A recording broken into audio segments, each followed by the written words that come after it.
Salam sejahtera bagi kita semua, secara khusus bagi saudara-saudaraku, anggota jemaat dan simpatisan GKI Pemalang.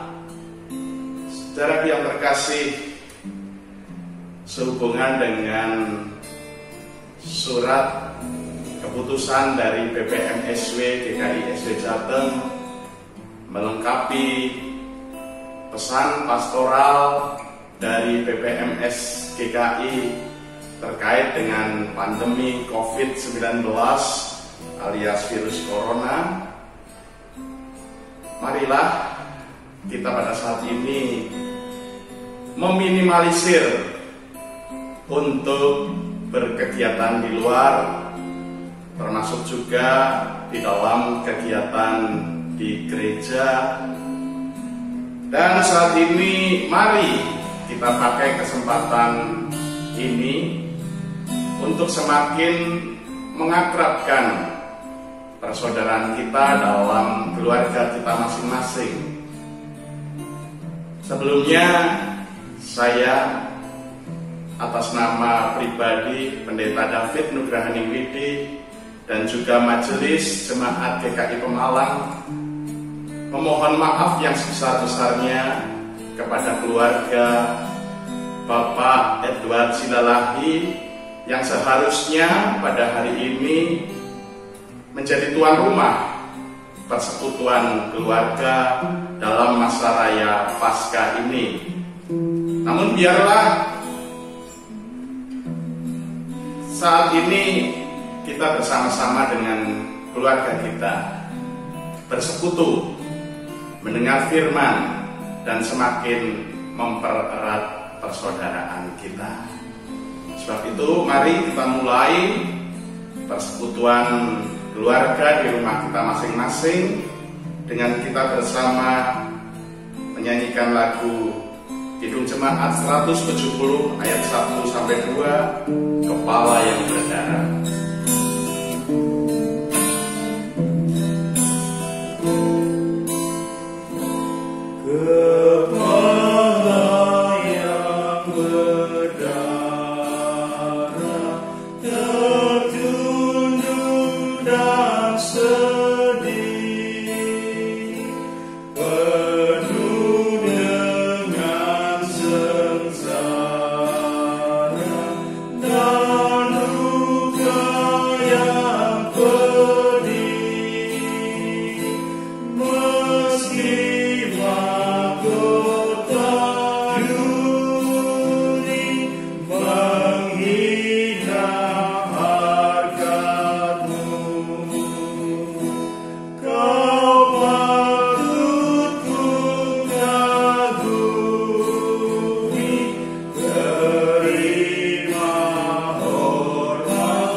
Tuhan Allah Bapa kami, kembali pada saat ini kami masing-masing keluarga bersatu hati untuk menghampiri tahta-Mu yang kudus. Saat ini Tuhan, kami memohon pengampunan Tuhan atas segala dosa pelanggaran kami, secara khusus kekhawatiran-kekhawatiran kami yang sering berlebihan di dalam menghadapi menghadapi wabah virus COVID-19 atau virus corona pada saat ini Tuhan.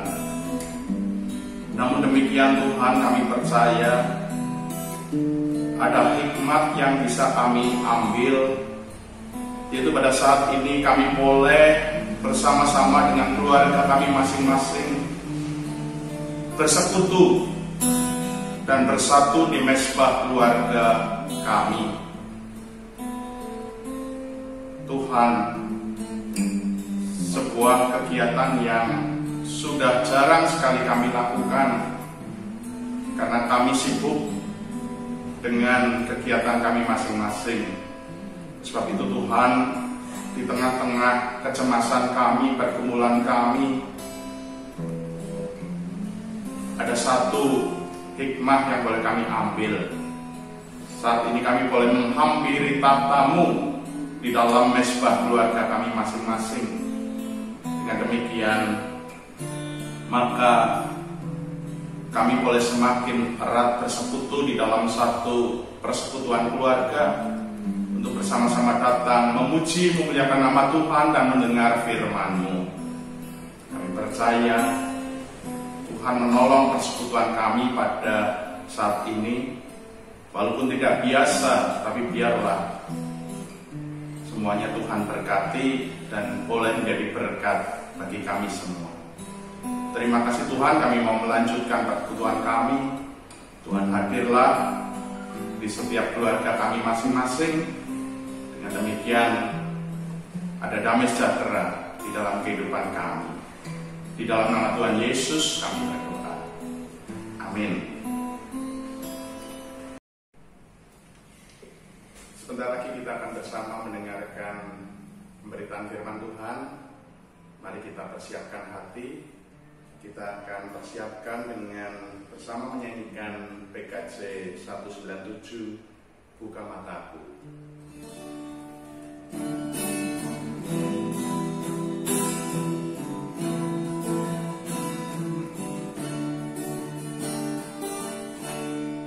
Buka mataku, melihat-Mu Yesus, ku ingin dekat-Mu, menyatakan kasih. Buka telingaku untuk mendengar-Mu. Oh, buka mataku, melihat-Mu Yesus. Buka mataku, melihat-Mu Yesus. Ku ingin dekat-Mu, menyatakan kasih. Buka telingaku untuk mendengar-Mu. Oh, buka mataku, melihat-Mu Yesus.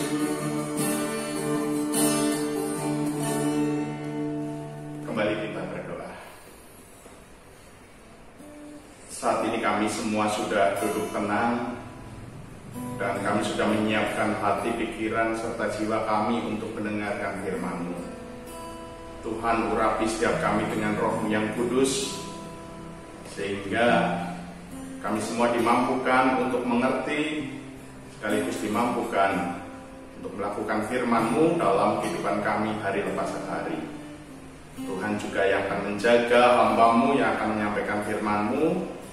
Berkati hamba-Mu dengan kekuatan, kesehatan, dan hikmat, sehingga hamba-Mu boleh berkata-kata seturut dengan kehendak Tuhan, dan firman yang disampaikannya boleh menjadi berkat bagi kami semua. Tuhan, berfirman-Lah, kami sungguh sudah siap. Di dalam Kristus Sang Firman yang hidup, kami berdoa. Amin. Ya, mari Bapak, Ibu, dan saudaraku yang terkasih, kita akan membuka Alkitab kita Kita akan membuka dari Injil Matius pasal 16 ayat 21 sampai 23. Matius 16 ayat 21 sampai 23 berbunyi demikian. Sejak waktu itu Yesus mulai menyatakan kepada murid-muridnya bahwa ia harus pergi ke Yerusalem dan menanggung banyak penderitaan dari pihak tua-tua, imam-imam kepala, dan ahli-ahli Taurat, lalu dibunuh dan dibangkitkan pada hari ketiga. Tetapi Petrus menarik Yesus ke samping dan menegur dia, katanya, "Tuhan, kiranya Allah menjauhkan hal itu. Hal itu sekali-sekali tak akan menimpa engkau." Maka Yesus berpaling dan berkata kepada Petrus, "Enyahlah iblis, engkau suatu batu sandungan bagiku, sebab engkau bukan memikirkan apa yang dipikirkan Allah, melainkan apa yang dipikirkan manusia." Sampai sedemikian jauh pemberitaan firman Tuhan. Yang berbahagia adalah kita semua yang memelihara firman Allah. Saudaraku, sebagian besar orang pasti takut mati, atau paling tidak belum kepengin mati sekarang. Ya, ada yang kepengin mati sekarang? Angkat tangan. Ada? Ya, sehingga dengan realitas tersebut berbagai cara dilakukan orang untuk menghindari kematian. Mulai dari mencoba berbagai cara untuk meregenerasi organ-organnya, ya, pakai krim-krim tertentu biar awet muda, biar kelihatan cantik, biar kelihatan ganteng, ya. Rambutnya yang botak kayak saya ini dikasih, ya, nutrisi supaya bisa gondrong, gitu ya. Minum suplemen kesehatan dan berbagai cara yang lainnya. Pokoknya tujuannya supaya hidupnya awet. Juga saudaraku, ketika ada seseorang yang sudah divonis tidak berumur panjang karena sakit penyakit tertentu, pihak keluarga juga berupaya sedemikian rupa untuk mengusahakan supaya orang sang sakit ini bisa panjang umur. Bahkan saudaraku, yang lebih luar biasa lagi, mungkin kita pernah mendengar beberapa waktu yang lalu bagaimana ada seorang pendeta yang jelas-jelas sudah mati, ya, sudah meninggal dunia, tapi jemaatnya, ya, keluarganya menganggapnya hanya tidur dan berharap sang pendeta yang sudah meninggal dunia ini bisa bangkit lagi. Ya, saudara, jadi memang benar, peristiwa kematian adalah sebuah peristiwa yang dihindari oleh banyak orang. Alhasil, topik-topik bahasan tentang kematian sering menjadi tabu. Bahkan gereja pun jarang sekali membahas tentang topik kematian. Namun puji Tuhan saudaraku, beberapa waktu yang lalu kita GKI Pemalang pernah membahas tentang topik kematian. Ya, pada saat itu kita membahas tentang apa? Masih ingat? Kematian yang apa? Bahagia. Nah, yang hadir kira-kira banyak enggak? Ya, lumayan ya. Tetapi saudaraku, ya itulah realitanya. Peristiwa kematian memang, ya, sebuah momok yang menakutkan, lagi mengerikan bagi sebagian besar orang. Nah, tak terkecuali bagi para murid Tuhan sekalipun. Kematian adalah sesuatu yang harus dihindari kalau perlu. Tidak ada peristiwa kematian. Namun, ya bagaimana lagi? Peristiwa kematian adalah satu keniscayaan alias sebuah kepastian yang tidak dapat dihindari oleh manusia. Saat ini kita yang masih hidup, ya, suatu saat kita pasti akan mati. Saat ini kita ya seperti lagi di bank ya atau lagi di dokter ya, kita ini lagi antri ya, antri untuk menghadap Tuhan. Nah, cuma kalau di bank ya ataupun di praktek dokter kita tahu kita antri nomor berapa. Tapi kalau kematian tak ada seorang pun yang tahu kita antri nomor berapa. Ya saudara, termasuk kematian Tuhan Yesus. Kematian Tuhan Yesus adalah sebuah keniscayaan yang harus terjadi jika memang misi penyelamatan Allah itu harus digenapi. Tetapi sekali lagi, ya manusia, termasuk para murid, masih menggunakan cara pandang mereka sendiri tentang misi mesianik Yesus. Mereka menganggap bahwa Yesuslah yang akan menjadi Raja Israel yang membebaskan mereka dari perbudakan bangsa Romawi. Sehingga saudara, tentu tidak masuk akal ketika Yesus berbicara tentang penderitaan, bahkan tentang kematian. Nah, lakone belum apa-apa kok mati. Pribe nanti misi penyelamatannya. Ya itulah cara pikir sekaligus cara pandang manusia.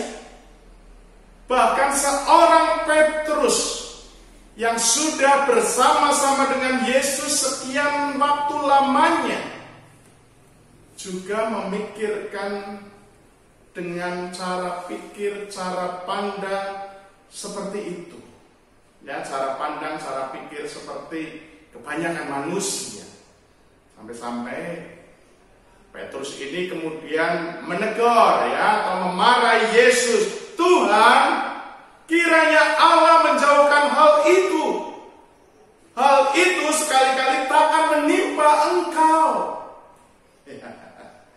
Sungguh saudara, para murid termasuk Petrus masih menganggap Yesus sebagai seorang Mesias secara politis, ya seperti yang sudah kita bahas tadi, yaitu Mesias yang akan membebaskan bangsa Israel dari perbudakan dan penjajahan bangsa Romawi. Padahal Yesus bukan hanya Mesias secara politis, tetapi lebih dari itu, yaitu dia adalah Mesias yang tidak saja membebaskan bangsa Israel dari perbudakan bangsa Romawi, tapi juga Mesias yang akan membebaskan seluruh bangsa dari perbudakan dosa. Dan hanya melalui peristiwa kematiannya lah misi pembebasan seluruh umat manusia dari dosa ini dapat terpenuhi. Tapi ya sekali lagi, inilah kecenderungan manusia. Lebih suka berpikiran ataupun berpandangan dengan cara pikir dan cara pandang manusia. Dan kalau mau jujur, kita, saudara dan saya, juga sering termasuk di dalamnya. Ya sampai hari ini banyak orang, ya termasuk kita, masih memiliki cara pandang dan juga cara pikir manusia, ya seperti Petrus. Penderitaan, apalagi kematian, menjadi hal yang tabu. Dan kalau bisa, ya kita tolak, kita hindari. Parahnya lagi, saudaraku, banyak gereja termasuk hamba-hamba Tuhan, mendukung hal tersebut dengan teologi kemakmurannya. Pokoknya pengikut Kristus itu pasti selalu apa? Sehat, ya, kaya raya, umur panjang, dan hal-hal lain yang menyenangkan. Termasuk saat ini, saudaraku, ketika virus corona ya menyebar sebegitu parah, ya, meresahkan banyak orang, hamba-hamba Tuhan dengan teologi kemakmurannya, ya, menenangkan jemaatnya bukan dengan akal budi, tetapi dengan iman yang kebablasan. Kamu tidak mungkin kena, ya, asal kamu percaya Yesus, ya, asal kamu berserah kepadanya, kamu tidak akan kena virus corona. Tapi apa, saudaraku? Dia tidak menjaga kesehatan, hidupnya ngabur, ya, begadang, ya, makan makanan yang tidak bergizi, asal-asalan, ya, makannya tidak teratur, tidak pernah olahraga, ya, stres. Ya, saudara, apa masih tetap bisa tidak kena? Tapi ya itulah, saudaraku, ya, banyak orang mengkaitkan kesuksesan hidup duniawi sebagai bukti bahwa hidupnya diberkati oleh Allah. Dan sebaliknya, ya, banyak orang yang memandang ataupun berpikir ketika orang menderita, ketika orang sakit, ketika orang mengalami kesusahan, itu adalah karena dosa. Itu adalah karena tidak punya iman. Saudara, tentu kita masih ingat kasus Ayub yang mendapat penghakiman dari sahabat-sahabatnya. Jadi, saudara, kalau saat ini kita hidup menderita, ya segeralah pengakuan dosa supaya kita bisa diselamatkan oleh Allah. Begitu kira-kira, ya, moto atau semboyan dari teologi kemakmuran. Pertanyaannya sekarang, apakah memang benar demikian? Apakah memang benar, ya, kematian adalah akibat dari dosa? Apakah memang benar penderitaan, sakit penyakit, termasuk virus corona ini adalah akibat dari dosa? Jawabannya maybe yes, maybe no. Bisa ya, bisa juga tidak. Sehingga apa, saudara? Kita tidak boleh memberikan penghakiman seenak kita sendiri. Karena apapun yang terjadi dalam kehidupan kita di dalam dunia ini, termasuk penderitaan, sakit, penyakit, ya, bahkan kematian, itu semua atas seizin Tuhan. Lebih baik, mari, saudaraku, mulai saat ini kita serahkan semuanya kepada hak prerogatif Tuhan saja. Sebab hanya Tuhanlah yang berhak mengadili kita atau orang lain berdosa atau tidak. Yang pasti, mari mulai saat ini jangan terus-menerus hidup dengan cara pandang ataupun cara pikir manusia. Karena cara pikir dan cara pandang manusia itu penuh dengan kelemahan, penuh dengan keterbatasan. Sebaliknya, marilah mulai saat ini milikilah cara pikir dan cara pandang Allah. Lihatlah bagaimana kematian Yesus yang menurut manusia adalah sebuah kutukan, ternyata pada akhirnya menjadi sebuah kemuliaan, di mana seluruh umat manusia yang percaya kepadanya memperoleh apa? Keselamatan. Mari, saudaraku, mulai saat ini imani dan aminilah cara Allah bekerja di dalam hidup dan kehidupan kita. Apa dan bagaimanapun kehidupan kita, bahkan di dalam penderitaan hidup sekalipun, ya, terkhusus pada saat ini di mana kita diresahkan, dihebohkan oleh virus corona, percayalah, ada sesuatu yang indah di sana. di balik semuanya itu akan berujung pada sebuah kemuliaan ketika kita meletakkan semuanya di dalam kekuasaan tangan Tuhan. Biarlah Tuhan senantiasa berkarya di dalam hidup dan kehidupan kita.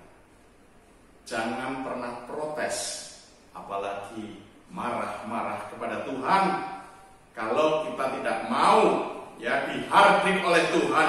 Enyahlah iblis, engkau suatu batu sandungan bagiku, sebab engkau bukan memikirkan yang dipikirkan oleh Allah, melainkan apa yang dipikirkan manusia.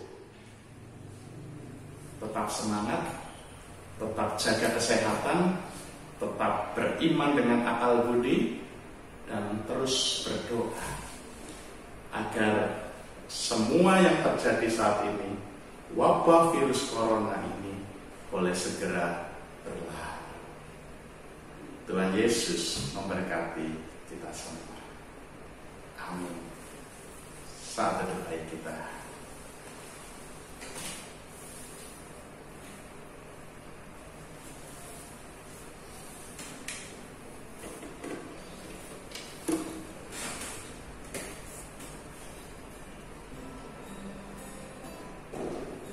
Mari, saudara yang terkasih, pada saat ini kita memberikan persembahan hati kita. Selama ini mungkin kita cukup memberikan persembahan berupa materi kita, tapi mari malam ini, dan malam-malam berikutnya ataupun hari-hari berikutnya, kita tidak saja memberikan persembahan berupa materi, tapi mari kita persembahkan hati kita, juga seluruh hidup kita untuk Tuhan. Mari kita bersama mempersembahkan hati kita, hidup kita, dengan menyanyikan Kidung Jemaat 169 bait pertama sampai ketiga, Memandang Salib Raja.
Mesbah keluarga kita dengan satu keyakinan bahwa Tuhan adalah tempat perlindungan kita, kota benteng kita. Kita berdoa. Terima kasih Tuhan untuk firman-Mu, firman yang menyapa kami sekaligus menegur kami dengan keras bagaimana selama ini kami masih sering hanya mengandalkan pemikiran kami pun pemandangan kami sebagai manusia, dan kami melupakan cara pandang maupun cara pikir Tuhan, sehingga Tuhan, hidup kami masih sering tidak seturut dengan kehendak-Mu. Dan saat ini kami pun mengakui dosa kami, karena kami sering melihat bagaimana penderitaan-penderitaan yang kami alami ini adalah karena kutukan, karena dosa. Padahal belum pasti itu karena dosa ataupun kutukan Tuhan. Karena kami percaya ada sesuatu yang indah di balik penderitaan ataupun pergumulan hidup yang mungkin kami alami. Sebab itu Tuhan, saat ini kami mau memasrahkan seluruh hidup dan kehidupan kami hanya ke dalam tangan kasih-Mu. Apapun yang terjadi dalam hidup kami percaya ada sesuatu yang indah di balik semuanya itu. Termasuk saat ini Tuhan, mewabahnya virus corona yang meresahkan seantero negeri ini Tuhan, kami percaya di balik semuanya itu ada sesuatu yang indah. Untuk itu Tuhan berkati supaya kami boleh melalui peristiwa wabah virus corona ini, kami semakin bergandengan tangan. Persekutuan kami dengan keluarga kami masing-masing boleh semakin dieratkan, dikuatkan. Kami boleh saling mendukung antara satu dengan yang lain.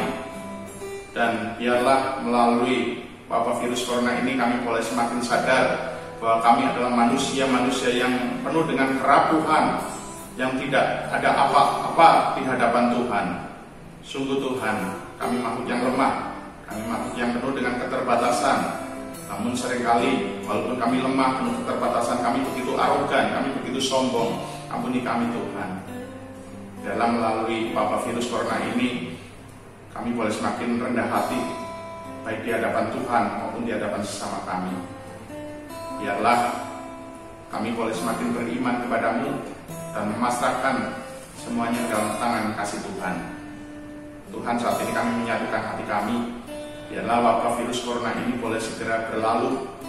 Biarlah yang sakit Tuhan pulihkan, yang terkena virus tersebut Tuhan sendiri yang akan menyembuhkan, memulihkannya melalui perawatan medis, obat-obatan yang dikonsumsi, dan juga melalui gaya hidup sehat kami.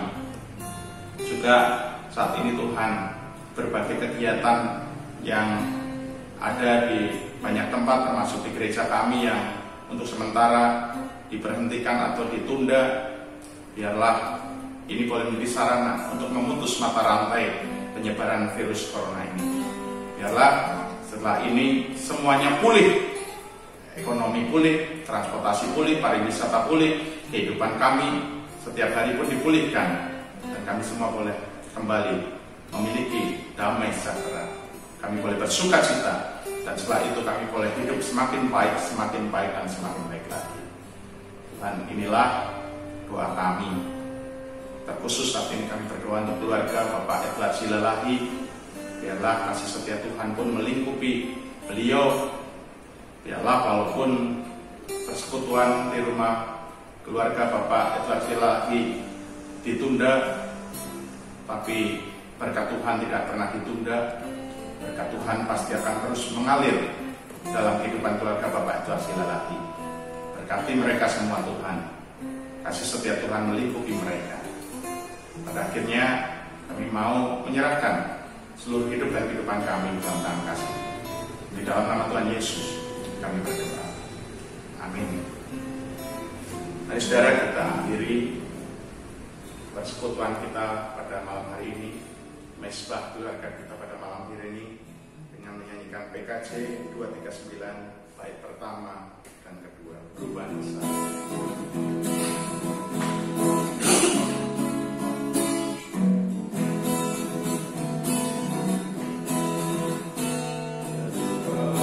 Besar di kehidupanku sejak Yesus di hatiku, di jiwaku bersinar terang yang cerah sejak Yesus di hatiku, sejak Yesus di hatiku, sejak Yesus di hatiku, jiwaku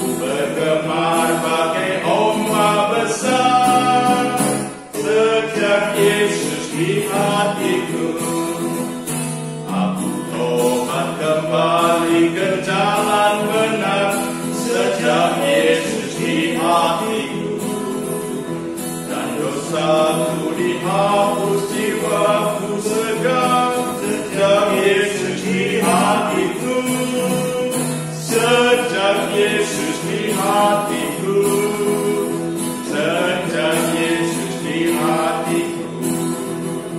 Jiwaku bergemar bagai ombak besar, sejak Yesus di hatiku.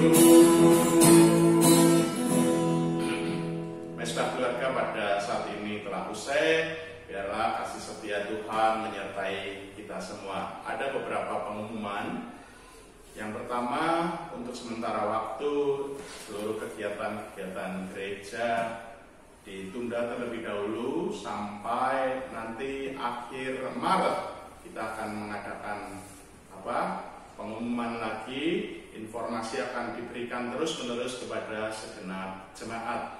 Namun yang pasti tetap tenang, jangan panik, jaga kesehatan, ya, rajin berolahraga, tetap berdoa, mohon perlindungan, kekuatan, dan pemulihan dari Tuhan.